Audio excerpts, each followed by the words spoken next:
عليكم ورحمة الله وبركاته. إن الحمد لله نحمده ونصلي ونسلم على رسوله الكريم.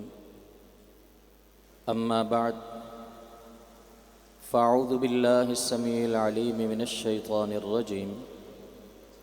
بسم الله الرحمن الرحيم.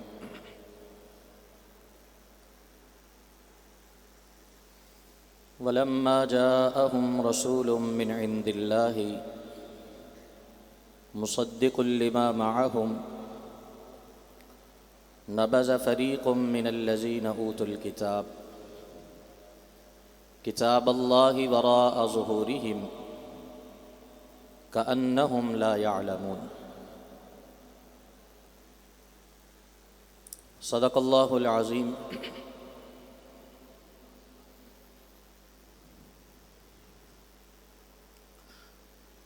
بڑھاپے میں بھی دکھتی نہیں اب حکمت لقماں،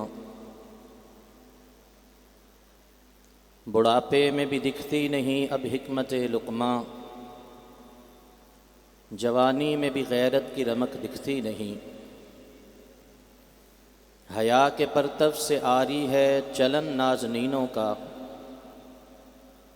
حیا کے پرتو سے آری ہے چلن نازنینوں کا، بچپنے میں بھی اب وہ پہلی سی معصومیت دکھتی نہیں. چھنی ہے زیور علم سے جب کی زینت قرآن، چھنی ہے زیور علم سے جب کی زینت قرآن، مجسمہ انسان میں بھی انسانیت دکھتی نہیں. حضرات ذی وقار، یہ پر رونق محفل آپ احباب کا ذوق اور شوق، قرآن کے ساتھ وابستگی، مسجد کے ساتھ آپ کی وابستگی اور عقیدت، یہ کوئی بات اور کوئی شک نہیں کہ انتہائی خوش آئند ہے. بہت زیادہ مسحور کن یہ انداز اور طریقہ کار ہے کہ رات اتنی بیت چکی پھر بھی قرآن کی محبت میں، اللہ کے قرآن اور اللہ کی کلام کی محبت میں، اس کی سماعت کے لیے، اس کے تفہیم کے لیے آپ اس جگہ پہ آپ ابھی تک تشریف فرما ہیں. آپ کا قیام کرنا، طویل وقت کے لیے قرآن کی سماعت کرنا، پھر دروس کی سماعت کرنا، یہ سب کچھ اللہ رب العزت اپنی بارگاہ میں قبول و منظور فرمائے. یہ محبت قرآن کے ساتھ، یہ عقیدت قرآن کے ساتھ، یہ ایمانی وابستگی قرآن کے ساتھ اللہ برکت والی بنائے. نسلوں میں، اولادوں میں اللہ رب العزت اسی کی وساطت سے برکتیں عطا فرمائے. حضرات ذی وقار، سلام ہے آپ کی اس عظمت کو، سلام ہے آپ کی اس عقیدت کو، سلام ہے آپ کی اس محبت کو جس نے آپ کو روزے کی تکلیف کے باوجود بھی اور دن بھر کی تھکان کے باوجود بھی ان حشاش بشاش چہروں کے ساتھ مسجد کے اس ماحول کے اندر جمع کر رکھا ہے. اور یہی ایمان کا تقاضا بھی ہے، ایمان کی شرائط میں سے بھی ہے. قرآن کے لیے، اللہ کے کلام کے لیے، اللہ کے دین کے لیے مساجد کے ان ماحول کے اندر آنا، جمع ہونا، بیٹھنا، وقت گزارنا، یہ ایمان والوں کا ہی شیوا ہے، ایمان والوں کی ہی عادت و خصلت ہے. اللہ رب العزت اس ایمان کے اندر مزید برکت اور ترقی عطا فرمائے. لیکن جہاں یہ باتیں ہمارے لیے خوش آئند ہیں اور جہاں یہ چیزیں ہمارے لیے بڑی حوصلہ افزا ہیں کہ آج کے اس گئے گزرے دور میں بھی قرآن کی محبت سینوں میں موجود ہے، قرآن سے عقیدت سینوں میں موجود ہے، قرآن سے وابستگی سینوں میں موجود ہے، وہاں ایک اور بھی سوال جو میرے اور آپ کے سامنے ہونا چاہیے اور جسے اپنے اپنے ضمیر کے سامنے رکھ کر ہمیں اپنے آپ کو جھنجھوڑنا اور اپنے ایمان کو ٹٹولنا چاہیے. اس ایمان کا معیار کیا ہے؟ اس ایمان کے تقاضے کس حد تک پورے ہیں اور اس ایمان کے ساتھ وابستگی ہماری کس طرح کی ہے؟ جو آیت کریمہ میں نے تلاوت کی ہے اس میں بھی اللہ رب العزت نے ایک ایسے طبقہ کا ذکر فرمایا، ایسے گروہ کا تذکرہ کیا ہے جس کو ہم سے پہلے آسمانی کتاب ملی تھی، جن کو ہم سے پہلے الہامی کتابیں دی گئی تھیں. ان کو بھی اپنی کتابوں کے ساتھ محبت تھی، ان کو بھی اپنی کتابوں کے ساتھ پیار تھا، ان کو بھی اپنی کتابوں کے ساتھ عقیدت تھی. بلکہ آج بھی وہ کتابیں اپنی اپنے گھروں کے اندر وہ تلاوت کرتے ہیں، جس طرح آپ اپنے گھر میں قرآن رکھنا برکت کا باعث سمجھتے ہیں، یہودی آج بھی تورات رکھنا اپنے لیے برکت کا باعث سمجھتے ہیں۔ جس طرح ہم قرآن کو پڑھنا اور تلاوت کرنا اپنے لیے ثواب کا اور ہدایت کا ذریعہ اور سبب جانتے ہیں، ویسے ہی بالکل اسی طرح عیسائی انجیل کو پڑھنا، انجیل کی تلاوت کرنا اپنے لیے ایمان اور ہدایت کا ذریعہ اور سبب سمجھتے ہیں۔ اس کا بھی طریقہ کار انہوں نے یہی اپنا رکھا۔ ان کے گھروں میں انجیل کی تلاوت ہوتی، ان کے گھروں کے اندر تورات کی آیات کو پڑھا جاتا، وہ بھی اپنے عبادت خانوں کے اندر اسی طرح اپنی الہامی کتاب جس کو وہ اللہ کی نازل کردہ مانتے ہیں اس کو عقیدت کے ساتھ رکھتے ہیں، پیار کے ساتھ رکھتے ہیں، محبت کے ساتھ چومتے ہیں، سروں پہ سجاتے ہیں، شب و روز اس کی تلاوت کرتے ہیں۔ ان کے دروس اسی طرح اپنی اپنی کمیونٹی کے اندر چلتے اور جاری و ساری رہتے ہیں۔ لیکن اس سب کے باوجود اللہ رب العزت نے ان کی کتاب کے ساتھ تعلق پر ایک تبصرہ فرمایا ہے۔ ان الفاظ کے ساتھ اللہ رب العزت نے ان پر تنقید فرمائی ہے، لما جاءہم رسول من عند اللہ مصدق لما معہم نبذ فریق من الذین اوتوا الکتاب۔ یہ آپ سے پہلے جتنی قومیں گزری ہیں، مسلمانوں ذرا آنکھیں کھول کے سننا، توجہ کے ساتھ قرآن کے اس پیغام کو سمجھنا اور اس کے اپنے پیرائے کے اندر، اس کے آئینے کے اندر اپنے آپ کو ذرا پرکھنا اور دیکھنا اور جانچنا کہ کہیں اس آیت کا مخاطب ہم بھی تو نہ بن جائیں۔ ہمارا بھی وقت گزرے جیسے یہودیوں کا گزرا، ہمارا بھی وقت گزرے جیسے عیسائیوں کا گزرا، تو بعد میں جو تبصرے کیے جائیں وہ ہم پہ بھی اسی طرح کے ہوں جس طرح پہلے کتابوں والوں پہ کیے گئے، جیسے یہودیوں عیسائیوں پہ کیے گئے۔ کیونکہ اللہ نے تو تبصرے جو فرمانے ہیں کردار کو دیکھ کے فرمانے ہیں، نیتوں کو دیکھ کے فرمانے ہیں۔ اللہ رب العزت عمل کو دیکھتے ہیں، شخصیتوں کو نہیں دیکھتے، نسب کو نہیں دیکھتے، تعلق کو نہیں دیکھتے، ساتھ کو نہیں دیکھ کے۔ اللہ نے نہیں دیکھا بیٹا نوح کا ہے، عمل دیکھا عمل ٹھیک نہیں ہے۔ اللہ نے نہیں دیکھا بیوی جو ہے لوط کی ہے، اللہ نے عمل دیکھا ہے۔ اللہ نے نہیں دیکھا چاچا محمد رسول اللہ کا ہے، تعلق اس کا کس کے ساتھ ہے، نسبت ان کی کن کے ساتھ ہے، پیار اور عقیدت کے انداز کتنے گہرے ہیں، اور جو ہے وابستگی اور شیدائی ہونے اور فدائی ہونے کے انداز کتنے زیادہ ہیں۔ اللہ نے عمل دیکھا اور عمل کے تقاضے دیکھے ہیں۔ اسی طرح یہودیوں کی عقیدت کتاب کے ساتھ نہیں دیکھی گئی، ان کے ظاہری اعمال جو انہوں نے اپنی کتابوں کے ساتھ اپنائے وہ نہیں دیکھے گئے، بلکہ اللہ نے جو تنقید کی ہے ان الفاظ کے ساتھ، نبذ فریق من الذین اوتوا الکتاب، ان کو بھی کتاب ملی تھی، کسی کو تورات ملا، کسی کو انجیل ملی، کسی کو صحف ابراہیم ملے، کسی کو صحف موسیٰ ملے۔ یہ سارے لوگ جو ہیں ان پہ تبصرہ کیا ہے، انہوں نے اللہ کی طرف سے ملی ہوئی کتاب کو اپنی کمر کے پیچھے پھینک دیا۔ انہوں نے اس کتاب کے ساتھ انداز یہ اپنایا، کتاب انہوں نے سامنے نہیں رکھی، کتاب کمر کے پیچھے ہے۔ جائیے ساری تاریخ کو پڑھ لیجئے، تفاسیر کو اٹھا لیجئے، تاریخ کے اوراق کو ٹٹول لیجئے، کسی مقام، کسی جگہ، کسی دور، کسی قوم کا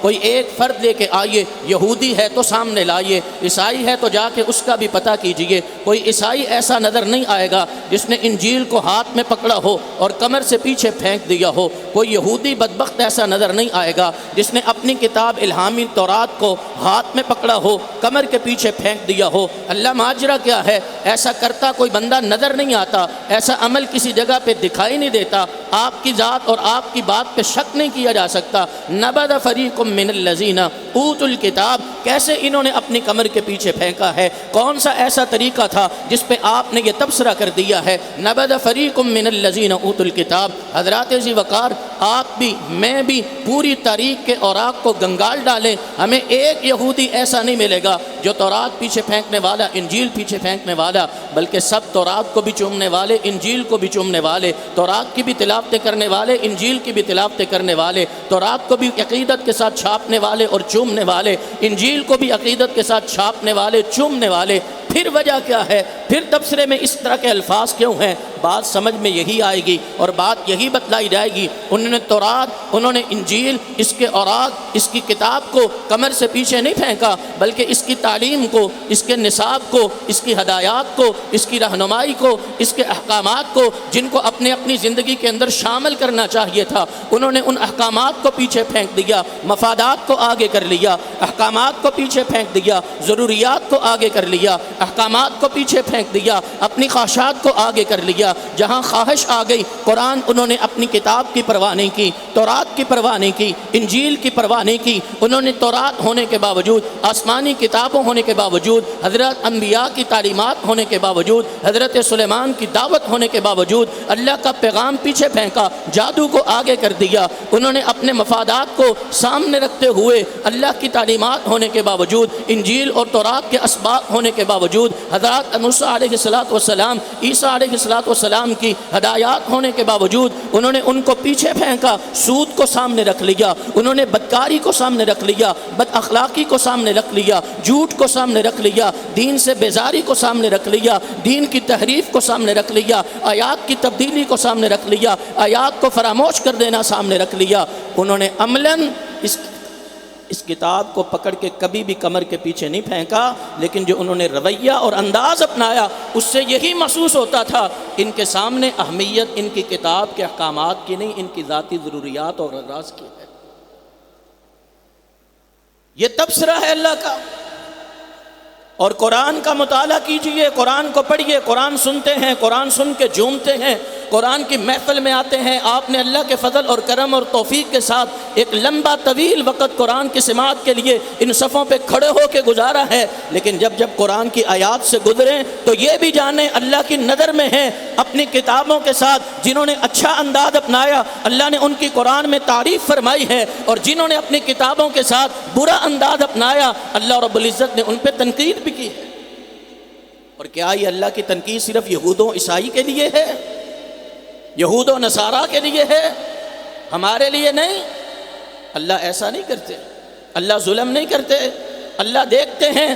وَيَنظُرَ كَيْفَ تَعْمَلُونَ، تم عمل کیسا کرو گے اللہ کی نظر میں وہ ہوگا، یہ نہیں دیکھا جائے گا۔ انہوں نے اسلام کا لبادہ اور رکھا تھا، مسلمانی کا نام اپنے کردار اپنے عمل کے ساتھ چسپاں کر رکھا تھا، امت محمدیہ سے اپنے تعلق کے نعرے بلند کیا کرتے تھے۔ فَيَنظُرَ كَيْفَ تَعْمَلُونَ، اللہ دیکھیں گے تم اللہ کی کتاب کے ساتھ عمل کیسا کرتے ہو۔ آئیے جانچ لیجئے، پرکھ لیجئے، ٹٹول لیجئے، گھر میں چلے جائیے، اپنی نسل اور اپنی ذات کو سامنے رکھ لیجئے اور دیکھ لیجئے قرآن میرے سامنے ہے یا میری کمر کے پیچھے ہے، قرآن میرے آگے ہے یا میرے مفادات کے پیچھے ہے۔ کہیں مجھ پر بھی تو تبصرہ پورا نہیں آتا، ہاتھ نہ کھڑا کیجیے گا، لیکن اپنے گریبان میں جھانک کر سوال ضرور کیجیے گا۔ آج تک کسی نے جانا سیکھا سمجھا پڑھا ہو کہ قرآن پاک کی وہ پہلی کون سی آیت کس عمر کے اندر اللہ نے مسلمانوں کو سیکھنے کے لیے سکھانے کے لیے نازل فرمائی ہے؟ قرآن کا وہ کون سا حصہ ہے جو عمر کے ابتدائی دور کے اندر نصاب کے طور پہ، تعلیم کے طور پہ قرآن میں نازل کیا گیا؟ اور اس آیت کے بارے میں مفسرین نے، محدثین نے یہ رقم کر دیا ہے کہ کسی بھی مسلمان بچے کی عمر جب 6 سال تک پہنچ جائے یا اس کے دودھ کے دان ٹوٹ جائیں تو یہ آیت مبارکہ اللہ نے اس 4-5 سال کے بچے کو سکھانے، پڑھانے، سمجھانے کے لیے نازل فرمائی ہے۔ آئیے ہم میں سے کتنے لوگوں نے خود وہ آیت اس عمر کے اندر، یا چلو اس عمر کے اندر نہ صحیح آگے بڑھ کے، یا اپنے بچوں کو 5 سال کی عمر میں بٹھا کر اس کو یہ بتانے کا علم ہمارے پاس موجود ہے کہ اے بیٹے یہ آیت مبارکہ تیری عمر کے اس بچے کے لیے، تیری عمر کے اس حصے کے لیے، تیری عمر کے اس دن ایام کے لیے اللہ نے نازل فرمائی ہے۔ آپ بیٹھ، میں قرآن کھولتا ہوں، تجھے پڑھاتا ہوں، بتاتا، سکھلاتا ہوں، تیرے لیے اللہ نے نازل کیا فرمایا۔ کتنے جواب آئیں گے؟ 6 سال کی عمر زیادہ سے زیادہ قرآن کی آیت موجود اس بچے کو آنی چاہیے جو میرے پرورش کردہ اصولوں پہ چلتا ہے، جو میرے گھر میں پلتا ہے، میرے کھانے اور میرے ٹکڑوں پہ اپنی پرورش حاصل کر رہا۔ میں مسلمان ہوں، میں قرآن کو ماننے والا ہوں، میں قرآن کے ساتھ محبت کرنے والا ہوں، میری عقیدت قرآن کے ساتھ ہے، لیکن کس طرح کی؟ صرف سر جھوم لینے کی، صرف آنسو بہا لینے کی، صرف مصلوں پہ کھڑے ہو جانے کی، صرف قرآن کی تلاوتیں کر لینے کی۔ قرآن آیا کس لیے تھا؟ لقد من اللہ علی المؤمنین اذ بعث فیہم رسولا من انفسہم یتلو یتلو علیہم آیاتہ ویزکیہم ویعلمہم الکتاب والحکمہ۔ مسلمانوں قدر کرو اس بات کی، مسلمانوں سمجھو اس بات کو، مسلمانوں فضل ہے اللہ کا تم پر، احسان ہے اللہ کا تم پر۔ کیا احسان ہے؟ آج تک 1,24,000 انبیاء میں اللہ رب العزت نے کوئی ایسا معلم پیغمبر بھی بھیجا نہیں ہے جیسا پیغمبر اللہ نے تمہیں عطا فرمایا، اور معلم استاد بنا کے اللہ نے عطا فرمایا ہے۔ اور جب کوئی معلم آتا ہے، استاد آتا ہے، تو اس کے ساتھ اس کا نصاب تعلیم بھی ہوتا ہے کہ نہیں ہوتا؟ کیا رسول اللہ کے ساتھ نصاب تعلیم نہیں آیا؟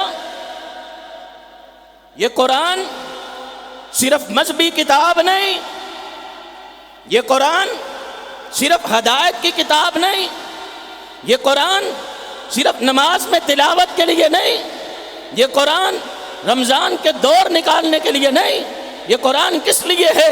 من اللہ علی المؤمنین، احسان کیا ہے اللہ نے تم پر۔ جاؤ پوری کائنات کی تاریخ کنگال کے دیکھ لو، جیسی نصابی کتاب قرآن ہے ویسی تعلیمی کتاب اس پوری کائنات کے اندر آج تک کسی قوم کے پاس آ سکی نہیں۔ ان ھذا القرآن یہدی للتی ہی اقوم، یہ قرآن کیا ہے؟ یہ کتاب کیا ہے؟ اس کے احکامات کیا ہیں؟ یہدی للتی ہی اقوم۔ پورا زمانہ گزر چکا دنیا کا، آدم علیہ السلام سے لے کر عیسیٰ علیہ السلام تک لوگ آ چکے ہیں، گزر چکے ہیں، قومیں آ چکی ہیں، گزر چکی ہیں، مذہبی بھی آ چکی، سیکولر بھی آ چکی، اپنے اپنے نظریات پہ چلنے والی بھی آ چکی ہیں، لیکن جتنی اعلیٰ ترین تعلیمات، بہترین تعلیمات، فائدہ مند تعلیمات، با اثر تعلیمات، نتیجہ خیز تعلیمات، کردار، اخلاق، عقائد، نظریات، اعمال، معاشرت، معیشت، زندگی کے ہر دور کے حوالہ سے جتنی بہترین تعلیمات اس قرآن کے اندر ہیں، اس سے پہلے کسی آسمانی کتاب کے اندر بھی آئی نہیں۔ فرض کیا تھا؟ حق کیا تھا؟ عقیدت کیسی تھی؟ کہ یہ کتاب، اس کو سب سے پہلے اپنے بچوں کی تعلیم کا نصاب بنایا جائے، اس سے تعلیم کا آغاز کیا جائے، اس سے سیکھنے کا آغاز کیا جائے، اس سے ان کو اپنی ذات کی پہچان کروائی جائے، پہلے ان کو پڑھایا جائے۔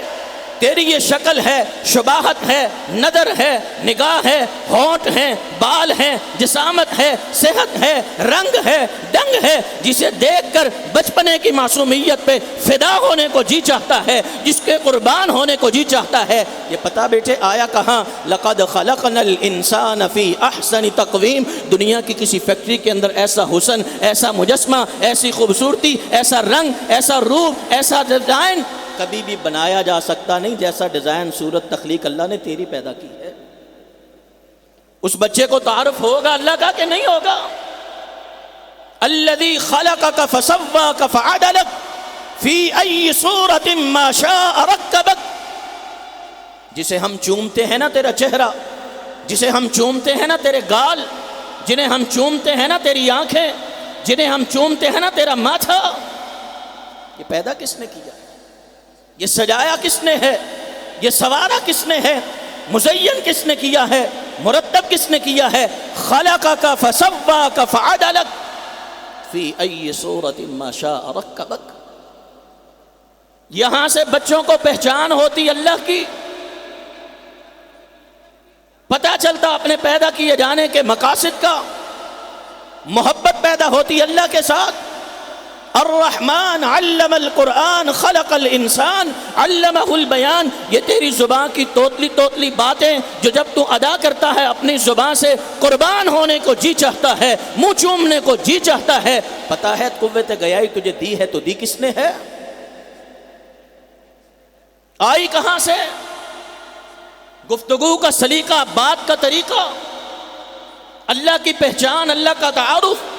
بکواس کرتے رہے وہ لوگ میں ادھر گھوما ادھر سر مارا ادھر سر مارا، اللہ کو نہیں پہچان سکا۔ کھول قرآن کے بارے، اللہ اپنے وجود کے اندر تجھے اپنی نشانیاں دکھا کر اپنی پہچان کرواتے ہیں، نہ ادھر جانا نہ ادھر جانا۔ پہلے دن کے ساتھ جیسے ہی بچے کو شعور آتا ہے، اس کو اپنے رب کے ساتھ متعارف کرواؤ، تاکہ اس کے بچپن میں ہی اس کے دل کے اندر اپنے رب کی عظمت اور محبت پیدا ہو جائے۔ حضرات، نصاب تعلیم کیسا ہے قرآن؟ 6 سال کے بچے کے لیے احکامات اللہ نے نازل فرمائے۔ کتنے گھروں کے 6 سال کے بچوں کو اس آیت کا پتہ ہے، ان احکامات کا پتہ ہے؟ قرآن آگے ہے کہ پیچھے ہے؟ دنیا کی ڈگریاں اور تعلیمات 6 سال کا بچہ پرپ نرسری میں چلا جاتا ہے کہ نہیں؟ اس کو ABC کا مطلب آتا ہے کہ نہیں؟ اس کو انگلش کے ورڈز کا مطلب آتا ہے کہ نہیں؟ اس کو ان کے سپیلنگ، ان کی ترتیب بتانی آتی ہے کہ نہیں؟ رنگوں کے نام آتے ہیں کہ نہیں؟ پھل فروٹ کے نام آتے ہیں کہ نہیں؟ 6 سال کے بچے کو اگر 10-12 کتابیں 6, 7, 8 کتابوں کے سبق یاد کرنے آ جاتے ہیں، اس 6 سال کے بچے کے لیے قرآن کا جو حکم ہے وہ اس کو کیوں یاد نہیں ہوتا؟ کیوں؟ ہم نے قرآن کو پیچھے کیا، ایچیسن کے فلانے کے فلانے کے فلانے کے فلانے کے فلانے کے نصاب کو آگے کیا۔ قصور کس کا ہے؟ کیا یہ کردار اللہ کی نظر میں نہیں؟ یہ رویہ اللہ کی نظر میں نہیں؟ یہودیوں پہ جلدی فتویٰ لگے گا، عیسائیوں کی جلدی پکڑ ہوگی، نبذ فریق من الذین اوتوا الکتاب، ان کے اوپر جلدی چسپاں کیا جائے گا۔ جب ہمارا رویہ دیکھا جائے گا تو بتلائیے 6 سال کے بچے کے لیے قرآن کا جو حکم تھا، اگر وہ 60 سال کی عمر تک پہنچ کر بھی اس قرآن کے حکم سے ناواقف اور لا علم ہے، اسے نہیں پتا ہے، تو بتلائیے یہ آیت پوری ہوتی ہے کہ نہیں ہوتی؟ قرآن پیچھے کیا کہ نہیں کیا؟ تلاش کیجئے، سورۃ النور کی آیات کو آج ہی سیکھیے اور پڑھیے، بچوں کو جا کے آج ہی بٹھائیے، اس کردار سے نکلیے، قرآن کو آگے لائیے، قرآن کو نصاب بنائیے، قرآن کو تعلیم و تربیت کا ماخذ بنائیے، اور ٹٹولیے، بچوں کے اندر پیدا کیجئے وہ آداب جو اللہ نے ان کے لیے مقرر فرما دیے۔ پہلی آیت، یا ایھا الذین آمنوا لیستأذنکم الذین ملکت ایمانکم والذین لم یبلغوا الحلم منکم 3 مرات۔ جب تم گھروں میں جاتے ہو، آرام کے لیے لیٹتے ہو، تمہارے گھروں کے کمروں کے اندر 3 اوقات ایسے ہیں، تمہارا بیٹا بھی آنا چاہے، 4 سال کا کیوں نہیں ہے، 5 سال کا کیوں نہیں ہے، بغیر دستک اور اجازت لیے وہ تمہارے کمرے میں داخل ہونا چاہیے نہیں۔ یہ 4 اور 5 سال کے بچے کو لیے قرآن کا نصاب ہے، لیکن ہم نے دیکھا، ہم نے جانا، ہم نے سمجھا، ہم نے سیکھا۔ ایم اے کی ڈگری جس کے پاس ہے، قرآن کس حکم کا اسے نہیں پتا، اس نے قرآن آگے رکھا ہے کہ پیچھے رکھا ہے؟ ڈاکٹریت کے جس کے پاس ڈگری ہے، اسے اس حکم کا نہیں پتا، وہ اپنے بچے کو یہ نہیں سکھا سکتا، اپنے بچے کو یہ نہیں پڑھا سکتا۔ قرآن اس کے آگے ہے کہ پیچھے ہے؟ 60 سال کا نمازی ہے، روزے دار ہے، اور 5 وقت کے اندر صفوں کی پہلی حصوں میں کھڑا ہونے والا، مصلوں پہ کھڑا ہونے والا، اگر قرآن کی اس آیت کا اور بچے کو پڑھانے کا اسے نہیں پتا، بتائیے قرآن آگے ہے کہ پیچھے ہے؟ کیسا تعلق ہے؟ کہا 3 اوقات ایسے ہیں، ان 3 اوقات کے اندر تمہارا کوئی بیٹا، کوئی بیٹی، چاہے وہ 4 سے 5 سال کا ہی کیوں نہیں، وہ دستک دیے بغیر تمہارے کمرے میں، ماں کے کمرے میں، باپ کے کمرے میں، بھائی کے کمرے میں، بہن کے کمرے میں، کسی کے کمرے میں داخل نہیں ہو سکتا۔ من قبل صلاة الفجر وحین تضعون ثیابکم من الظہیرۃ ومن بعد صلاة العشاء۔ فجر سے پہلے جب تم ابھی اپنے بستروں میں لیٹے ہوئے نیند کے عالم میں ہو، کوئی بچہ بھی دستک اور اجازت لیے بغیر کمرے میں داخل نہ ہو۔ دوپہر کے وقت جب تم آرام کے لیے لیٹتے ہو، کوئی بچہ بھی دستک دیے بغیر، اجازت لیے بغیر کمرے میں داخل نہ ہو۔ عشاء کے بعد جب تم نیند پوری کرنے کے لیے لیٹ جاتے ہو، کوئی چھوٹا بچہ بھی تمہارے کمرے میں بغیر اجازت اور دستک کے داخل نہ ہو۔ کتنے گھروں نے یہ آداب سکھائے ہیں؟ یہ ہے نصاب۔ آگے بڑھیے، ہمارے بیٹے، ہمارے لڑکے، ہمارے نوجوان، ان کی زندگی کے اندر جو اخلاق اور صاف عادات اور جو چیزیں موجود ہیں، کیا انہوں نے قرآن سے کبھی سبق لیا؟ آئیے جا کے ٹٹولیے، گلیاں دیکھیں، چوک دیکھیں، چوراہے دیکھیں، اور یہ اس طرح کی جو ہے نا میدانی جو ہے علاقے دیکھیں، گراؤنڈز دیکھیں۔ آج ون ویلنگ کرتا ہوا، آج ٹک ٹاک پہ اپنی شہرت بنانے کے لیے تڑپتا ہوا، آج اپنے آپ کو سٹار کی گنتی کے اندر لے کے آنے والا ہر لڑکا پاگل ہوا بیٹھا ہے، ہر نوجوان پاگل ہوا بیٹھا ہے الا ماشاء اللہ۔ لیکن ہر ایک کے دل کی تمنا ہے جیسے وہ جانا گیا ویسے میں پہچانا جاؤں، جیسے اس کا نام بنا ویسے میری شہرت بن جائے، جیسے اس کا مقام بنا ویسے میری حیثیت مان لی جائے، جیسے اس کے لیے دولت کے دروازے کھل گئے ویسے میرے لیے روپے پیسے کی ریل پیل ہو جائے۔ ہر بندے نے ٹارگٹ بنایا ہے، ہدف بنایا ہے، مطمع نظر بنایا ہے، نظریں فوکس کی ہیں۔ اگر دیکھا ہے اس طرح کی چمک اور دمک کو جو بالکل فانی ہے، جو اخلاق سے آ رہی ہے، جو کردار سے آ رہی ہے، مقاصد سے آ رہی ہے، فضولیات سے لبریز ہے، اور اس طرح کی بد اخلاقی کی لپیٹ میں لپٹی ہوئی ہے، اسے نہیں پڑھانے والے نے پڑھایا، اسے نہیں سکھانے والے نے سکھایا، اس کے سامنے قرآن کا نصاب نہیں کھولا گیا، اس کو نہیں بتلایا گیا۔ ہاں گزرے زمانوں میں بھی، پہلے دور میں بھی، پہلی قوموں میں بھی جب نوجوان آگے بڑھتے تھے، ان کے جذبات اسی طرح کے ابلتے تھے، ان کی نظریں بھی اسی طرح فوکس ان چیزوں کو کیا کرتی تھی، وہ بھی دولت کی چمک دیکھتے تھے، وہ بھی نام کی شہرت سے مروب ہوتے تھے، وہ بھی شخصیت کے روب داب کو، ظاہری اس کی چمک دمک کو اور ظاہری اس کے رنگ روپ کو دیکھا کرتے تھے۔ اور جب کوئی ایسا ان کے سامنے آتا تھا جس کی گاڑی بڑی اچھی، جس کی دولت بڑی زیادہ، جس کی شہرت بڑی اونچی، لوگ جس کے سامنے نوکر چاکر دائیں بائیں نظر آتے ہیں، وہ بھی پکارا کرتے تھے یا لیت لنا مثل ما اوتی قارون، ہائے کاش ہماری بھی ایسی گاڑی ہو، ہماری بھی ایسی شہرت ہو، ہماری بھی ایسی حیثیت ہو، ہمارے بھی ایسے نوکر ہوں، ہم بھی ویسے بن جائیں، ہمارے پاس بھی یہ سارا کچھ آ جائے۔ وہ یہ نہیں دیکھا کرتے تھے اس کا کردار کس طرح کا ہے، اس کا ایمان کیسا ہے، اس کی نماز کیسی ہے، اس کی عبادت کیسی ہے، اس کا رویہ اور اخلاق کیسا ہے، اس کی زندگی گزارنے کی سوچ کیسی ہے، اس کی مطمع نظر زندگی کے اندر کیا ہے، نہیں دیکھا کرتے تھے۔ صرف دیکھا کرتے تھے چمکتے ہوئے نام کو، دمکتی ہوئی شہرت کو، اور کھنکھناتے ہوئے سکوں کو، اور فراٹے بڑھتی ہوئی گاڑیوں کو، اور اسی کے پیچھے پاگل ہو کر سارا کردار، اخلاق اور اعمال اور ذمہ داریاں اور اہداف بلا کر اس جیسا بننے کی تمنا میں اس کے پیچھے بھاگا کرتے تھے۔ سمجھانے والوں نے سمجھایا یہ 4 دن کی چاندنی ہے، یہ 4 دن کی شہرت ہے، یہ 4 دنوں کا نام ہے، اگر اس کے پیچھے بھاگو گے دن گزریں گے، نام مٹ جائے گا، شہرت مٹ جائے گی، رنگ روپ مٹ جائے گا۔ جائیے آج سے 10 سال پہلے، 15 سال پہلے، چلو 10 نہیں، 15 نہیں، 5 سال 6 سال پہلے آپ نکلتے ہوں گے بازاروں میں، چوکوں اور چوراہوں کے اندر، گلیوں کے اندر، اور دیکھا کرتے ہوتے گے پوسٹر اویزاں ہوتے تھے، کبھی نام کسی اور عورت کا، کبھی نام کسی اور فنکارہ کا، کبھی حسن کے جو ہے نا خوبصورتی کے جلوے کسی اور عورت کے، اور کبھی کسی اور ایکٹر کی تصویریں، کبھی کسی اور ایکٹر کا نام۔ 5 سال 6 سال 7 سال نہیں گزرتے، تصویریں بدل جاتی ہیں، نام بدل جاتے ہیں، کریکٹر بدل جاتے، کردار بدل جاتے۔ کیوں؟ دولت کی چمک پہ جو آگے آتا ہے زیادہ دن نہیں چلتا ہے، شہرت پہ جو آگے آتا ہے زیادہ دن نہیں ٹھہرتا ہے، اخلاق سے جو عاری ہوتا ہے زیادہ دیر نہیں رکتا ہے، کردار سے جو عاری ہوتا ہے زیادہ دن نہیں چمکتا ہے، اہداف سے جو خالی ہوتا ہے زیادہ وقت نہیں گزارتا ہے۔ جس کی زندگی میں ہدف ہو، جس کی زندگی میں ٹارگٹ ہو، جس کی زندگی کا کوئی مقصد ہو، وہ بلال جیسا رنگ کا کالا کیوں نہ ہو، حسب نسب سے آری کیوں نہ ہو، غلامی کے بکتے بکاتے انداز میں مکہ تک کیوں نہ پہنچا ہو، گلے میں جانوروں کی طرح پٹا ڈال کر اسے گھسیٹا ہی کیوں نہ جاتا ہو، لیکن اندر اخلاق موجود ہے، کردار موجود ہے، نظریہ موجود ہے، زندگی کا ہدف اور مقصد موجود ہے۔ اس کی غلامی کوئی مسئلہ نہیں ہے، اس کا خالی دامن کوئی مسئلہ نہیں ہے، اس کی غربت کوئی مسئلہ نہیں ہے، اس کا فقر کوئی مسئلہ نہیں ہے، اس کی بھوک کوئی مسئلہ نہیں ہے، اس کی رنگت کا کالا ہونا کوئی مسئلہ نہیں ہے۔ یہ کل بھی رسول اللہ کا پیارا تھا، یہ آج بھی اللہ کا محبوب ہے، یہ آج بھی مومن کے دل میں دھڑکتا۔ گیا کہیں نام؟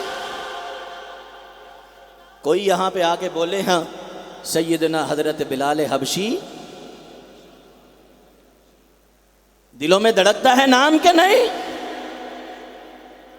ان نوجوانوں کے لیے قرآن اگر نصاب ہوتا، ان نوجوانوں کو اگر قرآن سے سکھایا جاتا، ان نوجوانوں کا اگر تعلیم کا آغاز قرآن سے ہوتا تو ان کے ذہن کمزور نہ ہوتے، ان کے اہداف کمزور نہ ہوتے، یہ دولت کی چمک دمک پہ نہ ہارتے، یہ ظاہری بود و باش کے پیچھے نہ بھاگتے، یہ ٹک ٹاک کے سٹار بننے کی کوشش اور فکر نہ کرتے، یہ یوٹیوب سے اور فیس بک سے گھروں میں بیٹھ کر اور اس طرح کی بد اخلاق اور بد کردار عادات اور رویے کی ویڈیوز بنا کر اپنی پونجی اور اپنا پیسہ حاصل کرنے کی فکر نہ کرتے۔ لیکن انہوں نے سیکھا کہاں سے ہے؟ ان کے نصاب میں قرآن نہیں تھا، ان کے نصاب میں تعلیم میں قرآن نہیں، ان کی تعلیم کا آغاز قرآن نہیں۔ انہوں نے نہیں پڑھا کہ ایسے نوجوان وہ بیچارے بکھر کے رہ گئے، چند دن نہیں گزرے، کل تک جو یہ اعلان کر رہے تھے یا لیت لنا مثل ما اوتی قارون، چند دن گزرنے کے بعد جب قارون کو دنستا ہوا دیکھا، دولت کو ڈوبتا ہوا دیکھتا، جائیداد کو مٹتا ہوا دیکھا، فوراً کہنے لگے ہائے کاش، اللہ کا شکر، اگر اللہ کا احسان نہ ہوتا تو آج ہم بھی اسی کے پیچھے ڈوبے ہوئے ہوتے۔ فخسفنا به وبداره الارض فما كان له من فئة ينصرونه من دون الله وما كان من المنتصرين واصبح الذين تمنوا مكانه بالامس يقولون ويك ان الله يبسط الرزق لمن يشاء ويقدر لولا امن الله علينا لخسف بنا۔ انہوں نے حقیقت کو جان لیا، حقیقت کو پہچان لیا، انہوں نے اللہ کے اصول و ضابطوں کو پہچان لیا۔ انہوں نے پھر قارون کی دولت کی طرف دیکھا نہیں، اس کے شب شبا کی طرف دیکھا نہیں، اس کی چمک دمک کی طرف دیکھا نہیں، ان کا نظریہ بن گیا، عقیدہ بن گیا، سوچ پختہ ہو گئی، رویہ پختہ ہو گیا۔ یبسط الرزق لمن یشاء، اللہ ہے جو کسی کے لیے رزق کے دروازے کھولتا ہے۔ یوٹیوب رزق کے دروازے کھولتا نہیں ہے، ٹک ٹاک رزق کے دروازے کھولتا نہیں ہے، فیس بک رزق کے دروازے کھولتی نہیں ہے۔ اس طرح کی بے حیائی اور فحاشی سے مبنی جو ویڈیوز ہیں یہ رزق کے دروازے کھولتی نہیں ہے۔ ان رستوں سے آنے والا رزق جاتا بھی ویسے ہے جس طرح آتا ہے، جیسے قارون گیا تھا، قارون کی دولت گئی تھی۔ اگر ان بچوں کے سامنے یہی کردار زندہ ہوتا، ان بچوں کے سامنے قرآن کی تعلیم نصاب کے طور پہ ہوتی، ان بچوں کو ان کی جوانی کا آغاز قرآن سے سکھایا جاتا، قرآن سے پڑھایا جاتا، ایک اور موقع پہ قرآن کی تربیت ان کے سامنے آتی، قرآن کا نصاب ان کے سامنے آتا، ان کے سامنے حضرت موسیٰ علیہ السلام کی نبوت سے پہلے کی جوانی آتی۔ حضرت موسیٰ علیہ السلام جیب بھی خالی ہے، ہاتھ بھی خالی ہے، پیروں میں جوتے بھی نہیں ہیں، سر پہ سایہ بھی کوئی نہیں ہے، ضرورت ہے روٹی کے لقموں کی بھی ہے، ضرورت ہے سر پہ چھت کی بھی ہے، ضرورت ہے ساتھ کی بھی ہے۔ لیکن حضرت موسیٰ علیہ السلام کسی کی چمک دمک سے مروب ہونے والے نہیں، اپنے کردار اخلاق کا سودا کرنے والے نہیں۔ انہوں نے کیا کہا؟ رب انی لما انزلت الی من خیر فقیر، اللہ اب ضرورت ہے کسی طرح روزگار کا بندوبست ہو، ضرورت ہے معیشت کے سلسلے کا شروع ہو کوئی سلسلہ، اور میں اپنی محنت کے ساتھ اپنی روٹی کما سکوں۔ اے میرے اللہ انی لما انزلت الی من خیر فقیر، جتنی بلائیاں آپ روزانہ دنیا میں لوگوں کے لیے نازل کرتے ہیں مجھے ان کی بہت ضرورت ہے، میں بڑا محتاج ہوں۔ کیا کہا؟ خیر، خیر کا لفظ بولا، خیر۔ اللہ نے کیا دیا؟ فجاءته احداهما تمشي على استحياء،